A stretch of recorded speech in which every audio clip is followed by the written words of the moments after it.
It's magic. It's magic.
Que época terrível esta, onde idiotas dirigem cegos. William Shakespeare.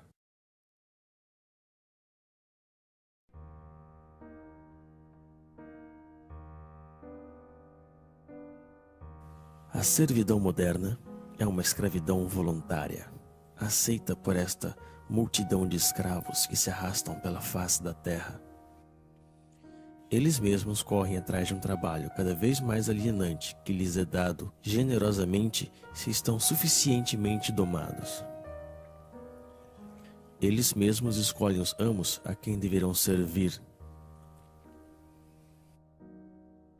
Para que essa tragédia absurda possa ter sucedido, foi preciso tirar desta classe a capacidade de se conscientizar sobre a exploração e a alienação da qual são vítimas.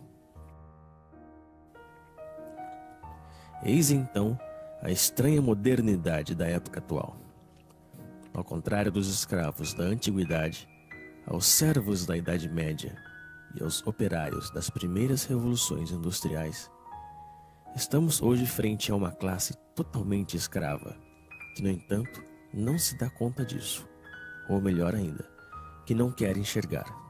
Eles não conhecem a rebelião que deveria ser a única reação legítima dos explorados.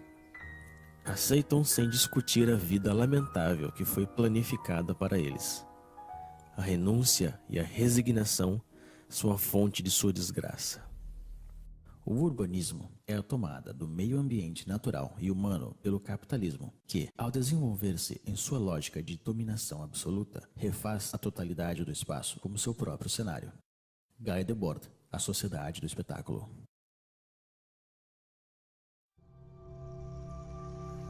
À medida que o homem constrói seu mundo com a força do trabalho alienado, o cenário deste mundo se converte na prisão onde terão que viver. Um mundo sórdido, sem sabor, nem odor, que leva consigo a miséria do modo de produção dominante. Este cenário está em eterna construção. Nada nele é estável. A remodelação permanente do espaço que nos envolve se justifica pela amnésia generalizada e pela insegurança na qual devem viver seus habitantes. Trata-se de refazer tudo à imagem do sistema. O mundo torna-se a cada dia mais sujo e barulhento, como uma usina. Cada parcela deste mundo é propriedade de um Estado ou de um particular. Este roubo social, que é a apropriação exclusiva do solo, se encontra materializada na onipresença de muros, barreiras e fronteiras. São as marcas visíveis dessa separação que invade tudo.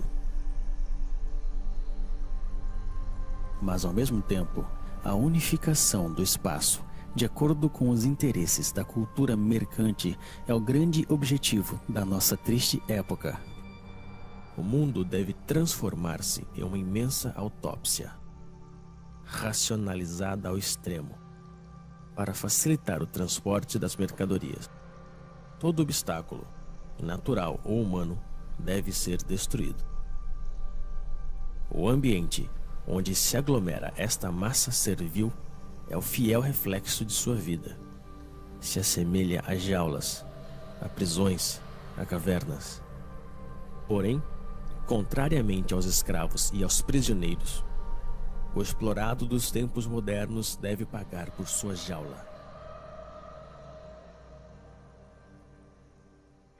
É neste lugar estreito e lúgubre onde o escravo moderno acumula as novas mercadorias que deveriam, segundo as mensagens publicitárias onipresentes, trazer-lhe a felicidade e a plenitude. Porém, quanto mais acumula mercadorias, mais ele se afasta da oportunidade de ser feliz. Que aproveita o homem ganhar o mundo inteiro e perder sua alma? Marcos, capítulo 8, versículo 36. A mercadoria, ideológica por essência, despoja de seu trabalho aquele que a produz e despoja de sua vida aquele que a consome.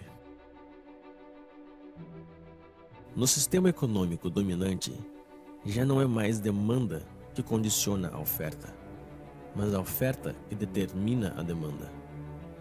Então é assim que, de maneira periódica, surgem novas necessidades que são rapidamente consideradas como vitais para a maioria da população. Primeiro foi o rádio, depois o carro, a televisão, o computador e agora o telefone celular. Todas essas mercadorias, distribuídas massivamente em um curto lapso de tempo, modificam profundamente as relações humanas. Servem, por um lado, para isolar os homens um pouco mais de seu semelhante e, por outro, para difundir as mensagens dominantes do sistema. As coisas que se possuem acabam por possuir-nos.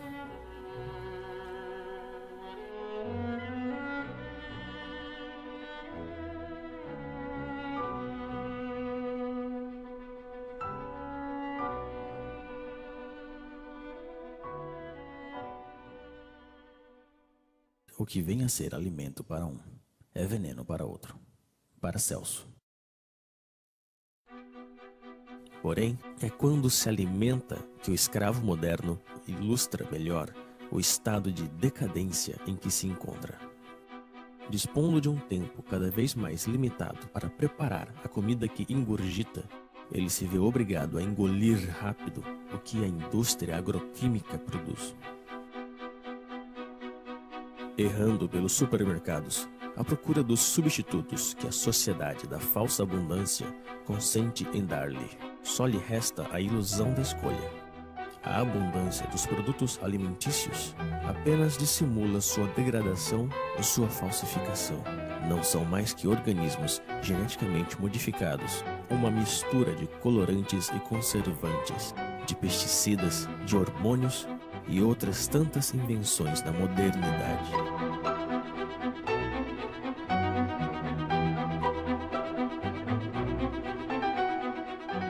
prazer imediato é a regra de todo modo de alimentação dominante.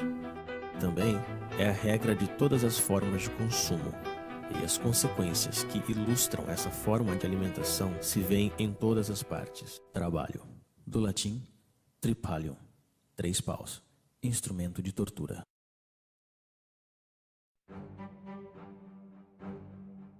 Mas para entrar na roda do consumo frenético é necessário ter dinheiro, e para conseguir dinheiro é preciso trabalhar, ou seja, vender-se.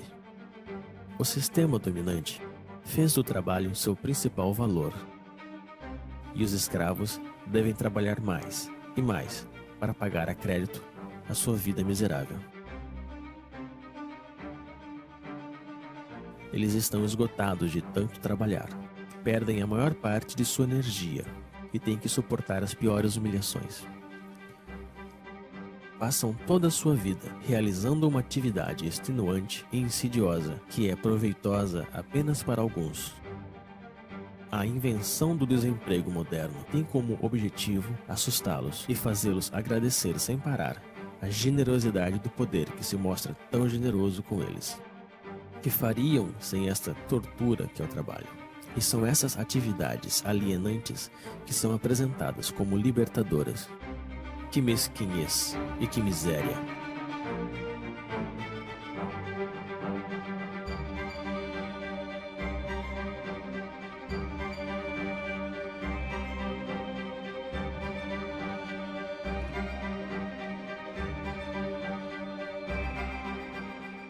Sempre apressados pelo cronômetro ou pela chibata. Cada gesto dos escravos é calculado a fim de aumentar sua produtividade. A organização científica do trabalho constitui a real essência da desapropriação dos trabalhadores, seja do fruto de seu trabalho, mas também do tempo que eles passam na produção automática das mercadorias ou dos serviços. O papel do trabalhador se confunde com o da máquina nas usinas, com o computador nos escritórios. O tempo pago não volta mais. Assim, a cada trabalhador é atribuído um trabalho repetitivo, seja ele intelectual ou físico. Ele é um especialista em seu domínio de produção. Essa especialização encontra-se na escala do planeta, no âmbito da divisão internacional do trabalho. Concebe-se no Oriente, se produz na Ásia, se morre na África. De tanto obedecer, adquirimos reflexos de submissão. Anônimo. O melhor de sua vida foge entre seus dedos, mas ele prossegue assim, pois já está acostumado a sempre obedecer. A obediência se tornou sua segunda natureza. Ele obedece sem saber por qual razão, simplesmente porque ele sabe que deve obedecer. Obedecer, produzir e consumir. Eis aí o trítico que domina sua vida. Obedece-se aos pais, aos professores, aos patrões, aos proprietários, aos comerciantes. Obedecem-se também às leis, às forças da ordem e a todos os tipos de poderes, pois ele não sabe fazer outra coisa. Não existe algo que lhe dê mais medo que a desobediência, já que desobedecer, aventurar, mudar é muito arriscado. Assim como uma criança que se perde de vista de seus pais, o escravo moderno se sente perdido, sem o poder que o criou. Então, ele continua obedecendo. É o medo que nos fez escravos e que nos mantém nesta condição. Baixamos a cabeça frente aos donos do mundo.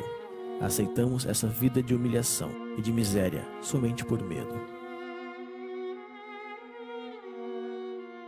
No entanto, dispomos da força numérica frente a essa minoria que governa. A força deles não sai de seus policiais, mas de nosso consentimento.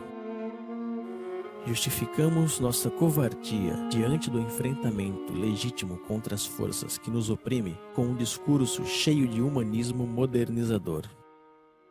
A rejeição da violência revolucionária está ancorada nos espíritos daqueles que se opõem ao nome dos valores que este mesmo sistema nos ensinou. Porém, quando se trata de conservar sua hegemonia, O poder não hesita em se vestir da violência.